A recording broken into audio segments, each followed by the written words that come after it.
अस्सलामुअलैकुम रहमतुल्लाहि व बरकातुहू। ब्रीच कोर्स की अमली सरगर्मी नंबर 25, जिसमें आज आपको एक नज़्म दी गई है और उसका मफ़हूम समझना है और अशार की तशरीह करना है। तो चलिए हम नज़्म को देखते हैं। गंगोत्री से निकली कैसी उछल उछल कर और पर्वतों से उतरी पहलू बदल बदल कर। यानी गंगा जो नदी है वो गंगोत्री से निकलती है और ये जो बहती है तो उछल उछल कर बहती है। चूँकि ये पहाड़ों पर बहती है, पहाड़ों से निकलती है, इसलिए ये उछल उछल कर बहती है और पहलू बदल बदल कर पर्वतों से यानी पहाड़ों की बुलंदियों से गिरती है। पत्थर बहाए तूने जो रास्ते में आए, कूदी बुलंदियों से जलवे अजब दिखाए।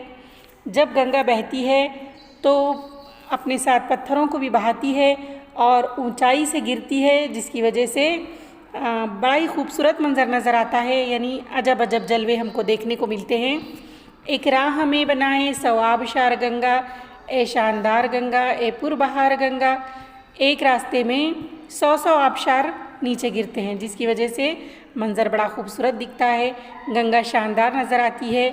चूँकि ये ऊंचाई से गिरती है, इसलिए आबशार पहाड़ी पर से आबशार गिरते हैं तो देखने में बड़ा ही खूबसूरत मंज़र लगता है।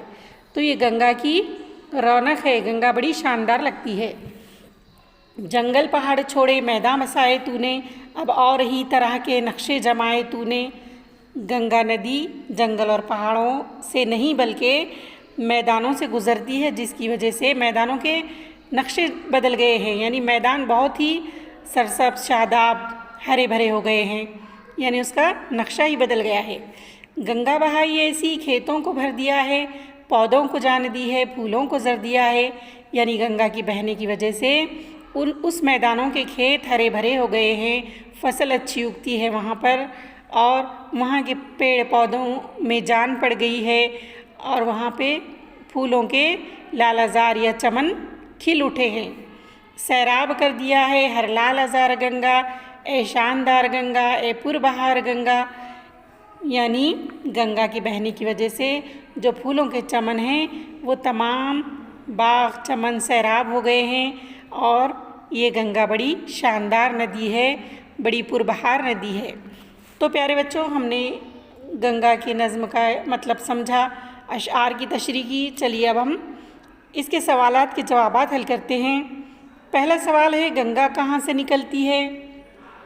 तो उसका जवाब है गंगा हिमालय पहाड़ के एक बुलंद तरीन मकाम गंगोत्री से निकलती है।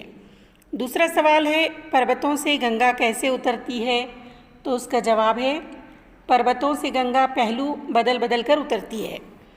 तीसरा सवाल है गंगा ने फूलों को क्या दिया है?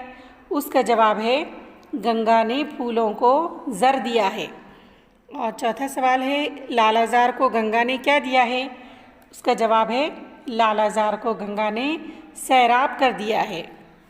तो प्यारे बच्चों, इस तरह से आप इन सवालात के जवाबात अपनी बयाज में लिख कर लीजिए और आपको गंगा गंगोत्री से निकलकर किन किन इलाक़ों से होते हुए कहाँ जाकर ख़त्म होती है, इस सवाल का जवाब ढूंढ कर लिखना है।